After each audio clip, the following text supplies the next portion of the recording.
Thank you. We're going to change it up. We're going to get sort of granular on personal brand. And we're going to start in a very interesting way, and I'll hope this.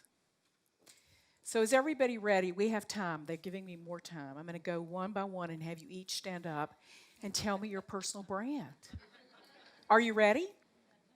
Okay, for those of you on the front row who are saying, I got it. All right, you can start texting. No, don't. For those of you who think, I think I got it, this is going to be great. You're going to have a check in. And for those of you who are saying, oh my gosh, I don't want to do this at all, I don't want to stand up and say a word, you're going to have homework. You're going to go home with homework. And you have a sheet here. I'll start by it talks about your professional brand. This is for you to take notes, to think about things you might want to add to your brand. So as we go through this, make a few notes for yourself because this is an incredibly important concept. And where is Maggie? I had the same thing. What was a personal brand? When I started in the 70s at Time Warner, I had not a clue what this was about, or mentors or sponsors or anything. Now, of course, it's in the vernacular. It's very, very important. And what I hear from the women I coach, they say, I don't know how, authentic this really is. And when do you really use your personal brand? And isn't it just really all about me? I just have to show up and be me. Well, sort of, but there's way more to it than that. Is it you? Absolutely, it's you. It's your authentic self. Maggie said it. How are you going to show the people you're talking to, whether that's within your organization, maybe you're on a big interview, maybe you're up for board service and you're doing it. How are you going to show your value? You must be intent. This is the key for this next half hour. Be intentional, be purposeful, plan it, practice it. Use your significant other, your children, whatever. Practice your personal brand. This is not something that's just going to roll off your tongue. You have to think about it, and you have to get ready to show it. Now, I believe, this is my personal belief, that at the core of any person, because some people say, well, I'm really different at home versus the office.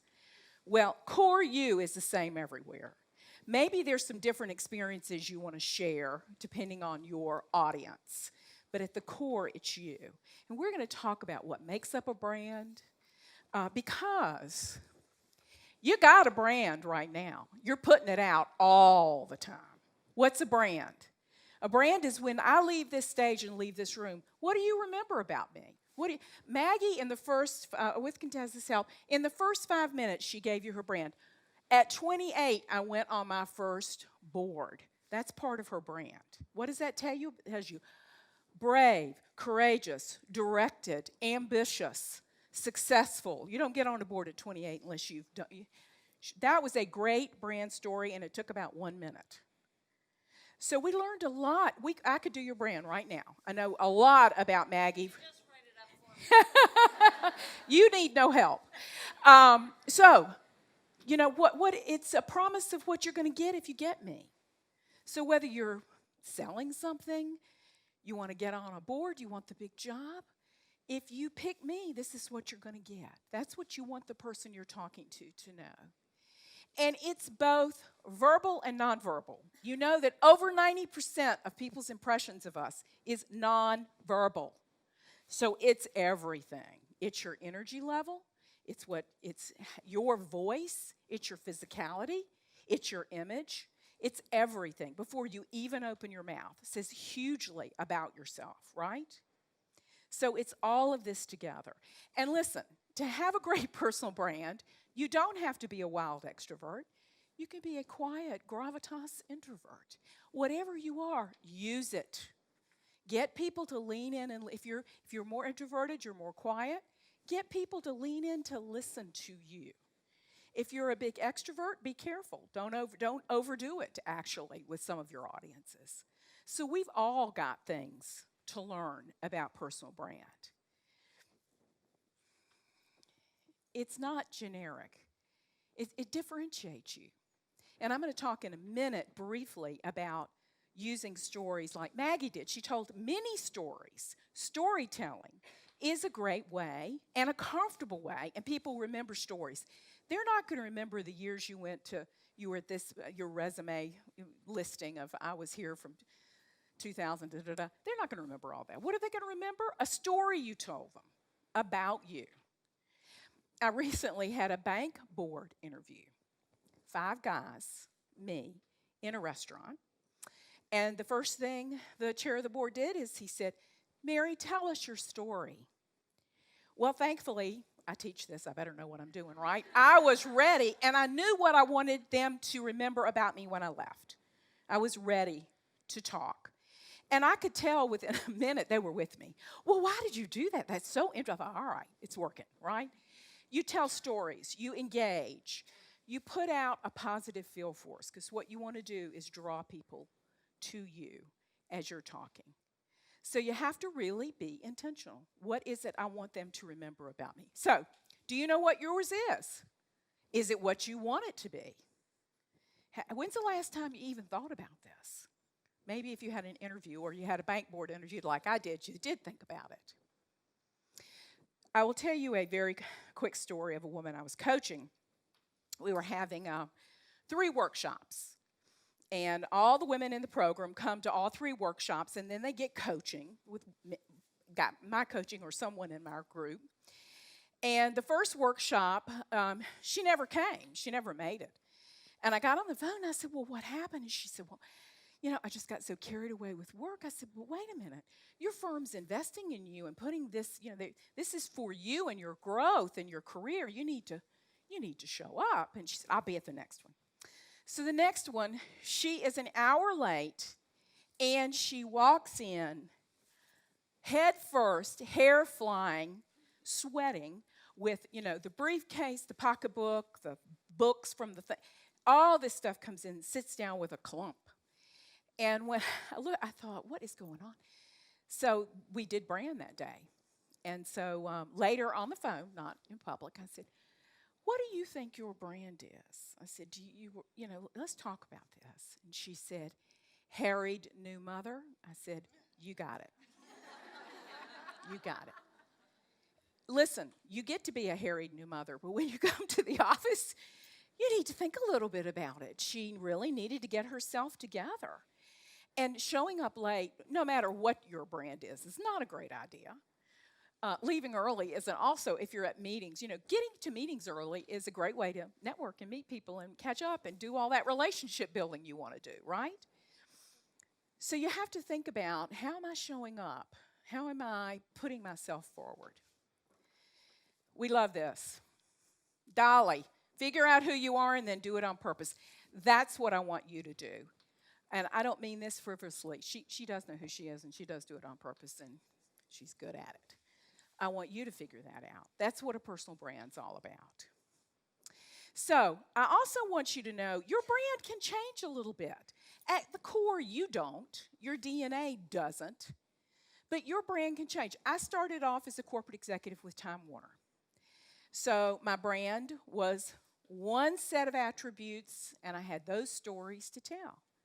Then I become an executive leadership coach, a consultant, a facilitator, an author, all these things. Now, do I pull some of my Time Warner stories in? Of course, but what am I talking about? I'm talking about the wonderful women like all of you that I get to work with, their stories, their successes. That's what, when people are talking to me, that's really what they want to know about. And the stories help people say, well, what in the world does a coach do? Does that mean I'm getting fired? Well, no. An executive coach is usually a perk. It's a wonderful thing to have. And let me tell you some stories. So my brand has really changed over time.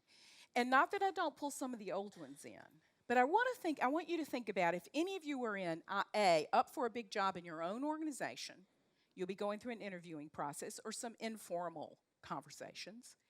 You're up for a big external job. You may be interviewing with headhunters, with the CEO, with the board chair, who knows? And you may be up for board service. Have you thought about your core brand and how you want to show yourself? And then been purposeful about how do you bring value in those different environments? That's what we're going to spend a little time doing today. And this is not, I used to think when I get a certain age, I'm going to be baked, cooked, and iced. I'm going to be done with leadership because I'm going to be a great leader. and I'm not going to need to learn anything else or go to any training. And of course, it's now my business, and you're never baked or done. You're always learning and evolving. And so is your brand. So, what do you want somebody to remember about you?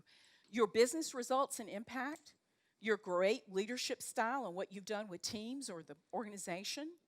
You know, what do you want people to remember about you? Being memorable is what the brand's all about. All right, so on your sheet of paper, these are the components that I use in my coaching and my training for personal brand. And if you want to make some notes on here, please do. I'm going to talk about each one of them. This is the short course. I have a half an hour. So we're going speed personal brand here. So we're going quick. So stay with me. The first you want to communicate, and I've been talking about that, is who are you at the core? I view this as, I often think, what did your mother or father tell you when you were 5 years old about yourself? What has been with you your whole life? You know, for me, it was Mary, you talk too much and you're really too bossy. So here I am, a big leader who gets to talk to y'all all the time. Being a product of my wonderful, genteel Southern mother, she sort of beat that out of me until I got back in corporate America and realized I better shape up and start talking a little bit more and be comfortable talking about myself, because you have to learn to do that. So who are you at your core? Are you more extroverted? Are you quieter? How do you want people to perceive you? What's there? Maybe you were always a risk taker. Maybe you were always getting into trouble because you were always taking those risks. So I want you to think about, who are you at your core and what would you like to? Now, I believe a lot of this just comes by talking. Your energy level, you get introvert, extrovert by just listening. The whole front row just left. You get a lot of this from your natural self, all right? But do think about, how were you known as a little girl or a little boy? And that's probably still who you are. It's evolved, but it's who you are. Now, your talents, that's sort of your resume, right? And what of that do you want them to know about? I'm coaching a woman who's an Olympic bronze medal winner in synchronized swimming. Now, when she tells that story, it's about teamwork, collaboration, being willing to fail, practice, practice, practice. Many leadership stories out of that. That's a talent she has. She's now in the financial world. That's talent. That's a great story to tell. Maybe you're the closer. Maybe you're the person who always gets it done. Maybe you're the fixer.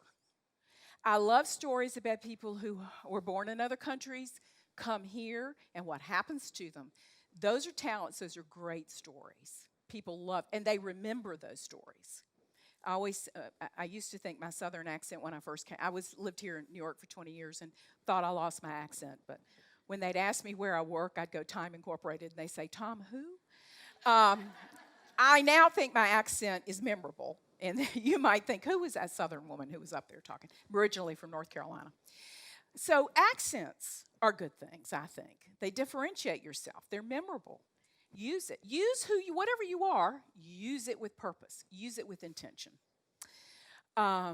If you're a fabulous musician, if you're an athlete, if you're an academic, you've got PhD. Always, and I just said this to somebody who's in the room, say your title and what you are. I was coaching a woman who was an accounting partner. I said, would you do your personal brand for everybody in the room? And she did. She did a beautiful job. I said, Julia, did you say you were a partner? She said, oh, no. And I said, why not? Well, I don't want to make anybody feel uncomfortable, like I'm bigger than they are. I said, wait a minute. That is your title. That's what you are. You're not saying, guess who I am? I'm a partner. You're saying, I'm a partner, and my name is. Make sure you let people know your titles. And if you have a complicated title or a difficult job, you better have a sentence or two that your mother could understand. People like to know what you do. Now, this takes not too much time, but a little thought. I had somebody just say about my son that his child didn't know what he did, and I said, you got to work on this. This is not too good. You know, your children need to understand what you're doing and your job. So can you clearly articulate what you do? Your specialty and niche, pretty easy. I'm a leadership coach. I'm a leadership consultant. What's my niche? Executive women. Can you do that? You need to be able to very simply say that. And finally, and the passion part's important, you all. What do you love about what you do? What do you enjoy? Where do your passions lie? I love seeing my women evolve and grow and get what they want, get where they want to go, and feel that success and empowerment and happiness that creates. I become the proud mother. I love that about what I do. That's why I do what I do. I want to, as you say, pull all that younger generation and not have them suffer through everything I had to suffer through. I want them to have an easier go of it. The passion part is important because, again, I love to talk to people who love what they do. So people like to know what interests you about what you do. What's fun about what you do? So these are all the components. And this just takes a little thought and a little practice. And it isn't a jerry-rigged role play where you're being an actor. It is you're engaging with someone, and they want to know what you do. And you don't do it the same. It's not a script where you do it in order. It flows. It becomes natural. And if you're thinking about board service versus maybe a job, it would be different because you have a different audience. You with me? Did you make some notes? Okay. And as I said, what do they remember when you leave the room? Critical. They need to have a memory of you, all right? So I would bring the board work in. I sit on American Funds, which is part of the Capital Group. I sit on 2 of their clusters, mutual funds. Love it. And I started board work young as well and have always really enjoyed it. And the thing I love is I learn so much, constantly learning things. I don't think I'd learn any other way. You've got to do some work to get your resume ready and your personal brand ready for board service. You have to be able to take that resume and make it interesting to a board. Why does this resume appeal to a board? What can you contribute? What do you have to offer? Many of you probably have seen this list before, but I thought I'd chat about it just a little bit.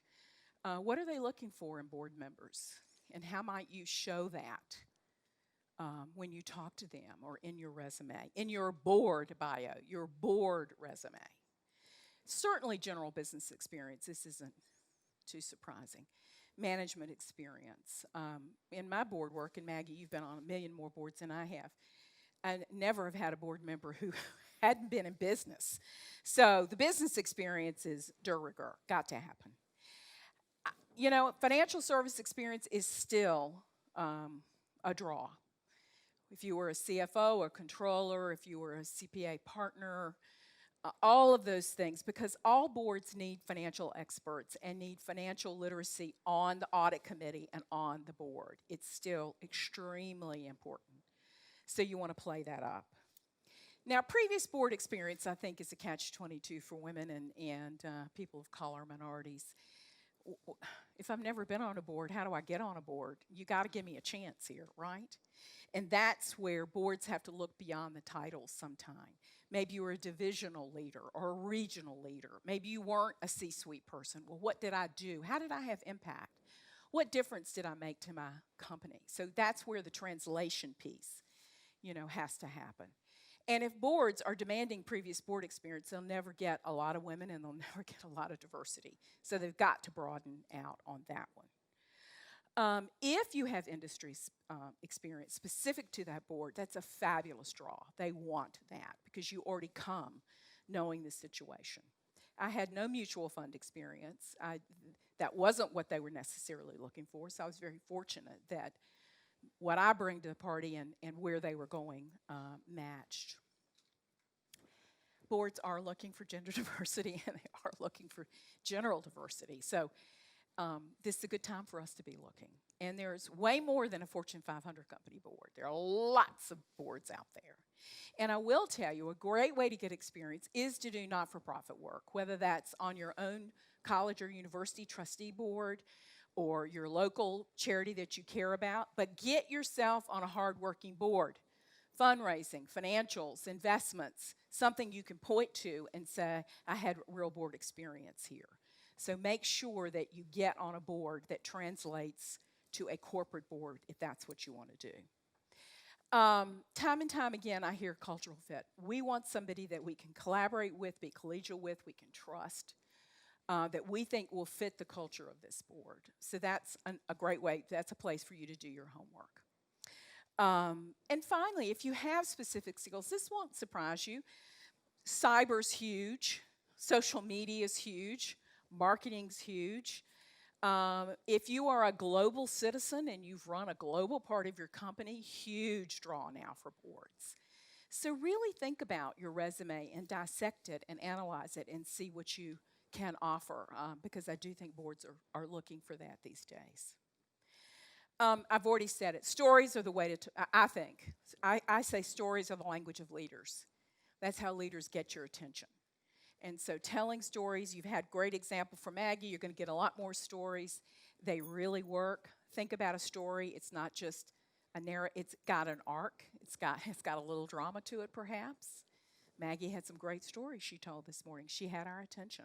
So think about how to pull in those stories in your life. And make sure, just like we talked about, they show your value, they show you at your best. Now, this isn't going to happen. Whoops. Let me go back.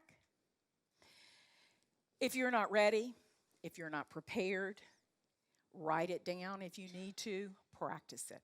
I practice stuff all the time. I practice in the shower, I practice in the car. If I'm doing a new speech, I make my spouse listen, and he is a very serious critic. He'll stop me in the first place. You lost me already. I've already lost you.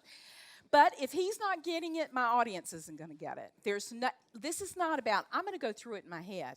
That is not practicing. Practicing is out loud. Because when I practice out loud, I say, that didn't really sound that's not really what I want to say. Let me redo this. Let me recast it. And then I can go through. I do bullets, then I practice section by section, bullet by bullet, section by section is the way I go after it. So if that is helpful to you. And finally, your CEO of you, Mary Davis Holt, Inc., you're in charge of you. And you're the product, and you've got a great brand. And I agree that we women have a confidence thing. We don't like to self-promote. We don't like to think we should have to self-promote. The personal brand even sometimes makes us feel uncomfortable. All I can tell you is you do have to do these things. There is no choice here. But you can get more and more comfortable with it the more you do it. And you want it to be authentic and natural and true to you. But the only way you get to do that is if you say it a lot, then it just rolls off your tongue. You don't have to think about it. You can do the elevator speech. You can do the 5-minute cocktail glass of wine talk. You can do the hour dinner with the CEO. You can cover it all if you are intentional and purposeful. I think, am I ending just about on time? Do I have time for a question, or do I need to? Okay. I'm happy to take a few questions. I hope this was applicable and usable. Questions? Yes, ma'am.